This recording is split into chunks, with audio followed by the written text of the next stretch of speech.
Hello and welcome to another video that is going to show you how to get top grades in a really easy way.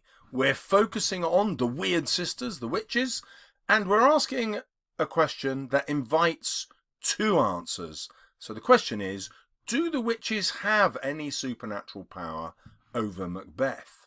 As usual in this series, I'll be giving you a grade 7 interpretation. Then I will give you the context to back that up that will get you up to grades 8 and 9. But then I'm going to take you deeper with a grade 9 alternative interpretation, which will make the grade 9 inevitable. And then the final pièce de résistance is the context that will back up that view. Let's get straight in. So here is the conventional view as to why the witches are in Macbeth. The witches are presented in the play to appeal to King James. The witches are symbols of an evil, malicious power who work together to meet with Macbeth because they want to win his soul and bring him harm. Their supernatural soliciting uses their prophetic knowledge of the future to tempt him with, by commencing with the truth when he actually becomes Thane of Cawdor. So they force him then to believe the rest of their prophecies, that he's going to become king and so on, and this prompts him to become a murderer and commit regicide. Shakespeare does this to warn his audience that any thoughts they might have of regicide are also likely to have been created by satanic forces. It reinforces his message that regicide is a crime against God and the great chain of being.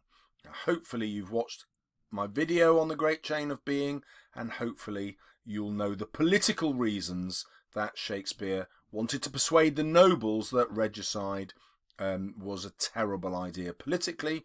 If you haven't watched those videos, I will try and link them up here. But here is some further help. So let's look at some context that will help us argue this point of view. Shakespeare also wanted James's patronage. That meant basically his money and his influence. His players performed more at James's court than any other theatre company, which was much more profitable than performing in the playhouse. Now, because King James had a passionate interest in witchcraft, he had published this book called Demonology, and it was a guide to identifying witchcraft and witches. James also believed that witches had summoned a storm while he was at sea and had attempted, that should say, to sink his ships. So Shakespeare is simply treating King James as the most important member of his audience at court, which of course he was. Now, King James is also a new king, and he's struggling for popularity amongst the noble families and has just survived the assassination attempt of the Gunpowder Plot of 1605. So we can also interpret the linking of witchcraft to regicide as a warning to any of the nobles watching not to try to usurp him. Usurp here means overthrow and take his power away, and indeed to assassinate him. So the whole play becomes a piece of political propaganda aimed at persuading the nobles that any thoughts they've got of replacing King James are likely to have been brought on by satanic influence. They're not rational thoughts at all. They're thinking as Macbeth did, and Shakespeare's implying they would suffer the same fate as Macbeth if they were in any way successful in that assassination. So Shakespeare is visibly trying to protect his king and also celebrate his virtuous lineage. So virtuous means good here. Lineage is your line of descendants. So James was believed at the time to have been descended from Banquo. So there's a clear political message here. Banquo is the good guy who sacrifices his life for Fleance. Fleance is therefore descended from a good man, and therefore so is King James. There is the other political message, where Shakespeare is saying, look, we've got a really good king here who comes from a great family, and we shouldn't think about getting rid of him. Now, if you've watched any other videos in this series, you'll notice that I'm placing words in bold to help with your note-taking, And I'd encourage you to take notes around the words in bold so that this becomes your revision tool. Once you've got that settled in your mind, let's proceed to the grade 9 stuff. So now I'm going to give you an alternative interpretation that Shakespeare doesn't believe in witches at all. Let's see how that works. Shakespeare does not believe in the power of witchcraft at all. We see this in several ways. The witches perform several charms, but at no time do they control the weather, which King James believed they had done, remember, raising a storm to try and sink his ship. Instead, the question of whether they will meet Macbeth in thunder, lightning, or in rain just sounds like a way of seeing further into the future, like when are we going to meet, not what weather conditions will we create in order for that meeting to take place. One of the witches does mention sending a wind to a fellow witch, but this is only as a form of help. So this subtly undermines the idea of the witches being destructive in their influence over the weather, and it may be that they can't do so. This subtly questions James's belief in the supernatural assassination attempt on his life. So Shakespeare's pointing out that actually that's quite an unlikely idea, that witches would try and sink the ship that he was on. Storms happen at sea all the time, don't they? It doesn't need a witch to create them. Now, obviously, this would have to be a really subtle point because, as I mentioned earlier, King James is the main audience member and he doesn't want to offend him, and that's why this is a subtle reading. Well, we need a little bit more evidence, so let's find some. He also references, through a witch, a pilot's thumb wrecked as homeward he did come. Now, this is a potion that she's using in order to influence Macbeth. The pilot leads a boat to safety, and this pilot has failed in his task, sinking his ship. So, what does that mean? It means this is human error. It's not the witches who have sunk this ship. It's just happened because the pilot wasn't doing his job properly. And this suggests that King James's ship might also have just been in difficulties because, hey, that's what happens when you're at sea. It's nothing to do with the witch's supernatural power. It also signals the witch's lack of direct power.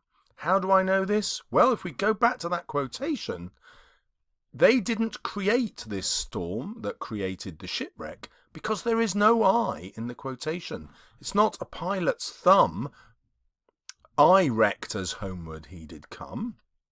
No, there is no I. The witch is not claiming responsibility. It's just a lucky ingredient that they've had to find in order to create a potion that they hope will influence Macbeth. So this obviously subtly undermines the idea that witches ever had anything to do with James's potential shipwreck. Now, the reason this is important is the psychology behind Macbeth's decision first to kill Duncan and then to continue in murder once he's become king. Because it makes us realise that the witches never give Macbeth a single instruction. They don't give Banquo an instruction. So the murder of Duncan and the murder of Banquo and the murders of Macduff's whole family are entirely Macbeth's own idea. In this way, Shakespeare is actually pointing out the powerlessness of the witches. They're not able to tell Macbeth to do anything, but they seem to create the conditions in which his own mind will make him make these poor moral choices. Now, there's also a structural point, and for me this is the best evidence that Shakespeare didn't really believe in the power of witchcraft at all, and this is the lines that they're given. So you'll know that most characters speak in iambic pentameter, which means that there are 10 syllables per line, but the witches are only given 8 syllables per line, and all of their lines are in couplets in rhyme, which doesn't happen with the other characters other than when they're ending a scene. So the kind of rhythm that he gives them is called a Trochaic tetrameter. I'll take you through that in a minute. But the important thing is that the Trochaic is the opposite of iambic. So the stresses are placed in exactly the reverse place to iambic pentameter.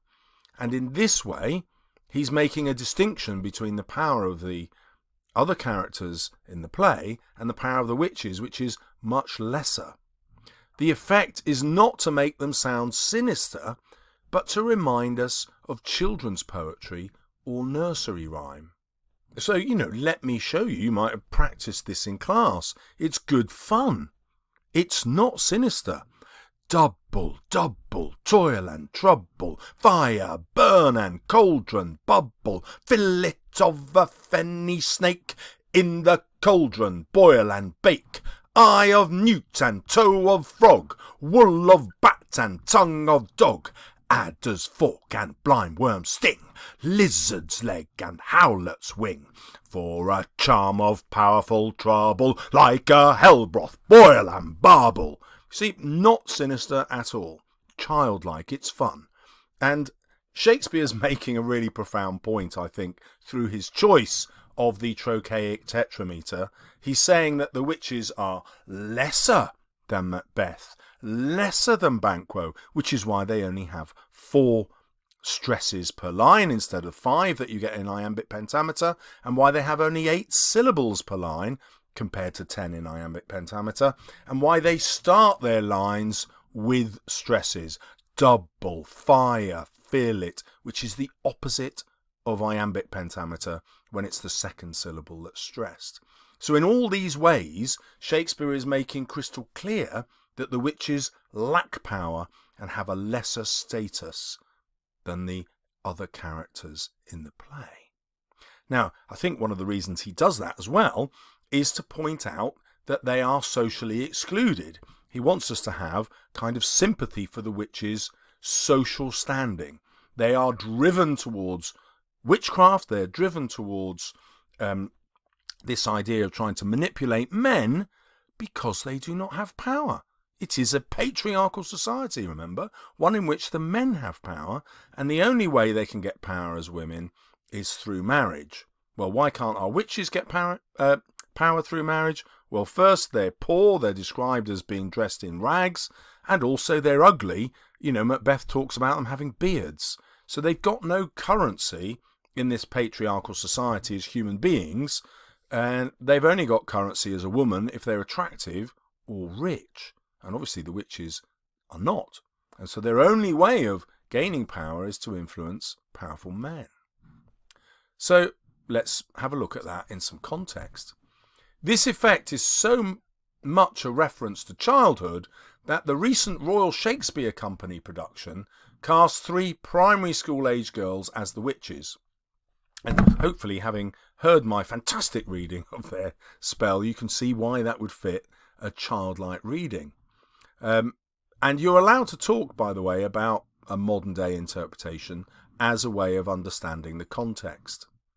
In this way, Shakespeare is pointing out his lack of belief in witchcraft. They have evil intentions, certainly, but no real power over Macbeth. Their childlike verse also suggests that a belief in their supernatural power is also childish. So this can only be a subtle message to King James, as you know, because otherwise, if it were overt, if it were obvious, that would be the end of Shakespeare's career performing at court, and he'd be kissing a fortune goodbye. Now, of course, you don't have to accept my interpretation, the alternative one there, but in your essay writing, you want to consider both, even if you disagree with mine, because then you'll be evaluating. So, to prepare for that, based on your knowledge of the play as a whole, which interpretation do you find most convincing? Is it the one where he really wants to be in King James's good books and therefore wouldn't risk anything that went against King James's ideas?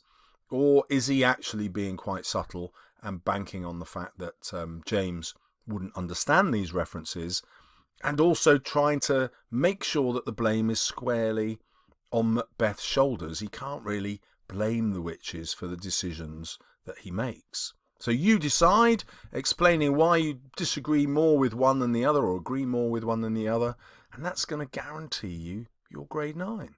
If you haven't yet gone through the words in bold to take notes, now would be a good time to do that. It will serve you brilliantly in your revision, and of course would help you write any essay. You can try it now. Have a look. In fact, write an essay, post it as a comment below, and I'll even give you a comment myself in return, or who knows, I might make a video. As usual, thanks for being awesome. See you soon on my channel.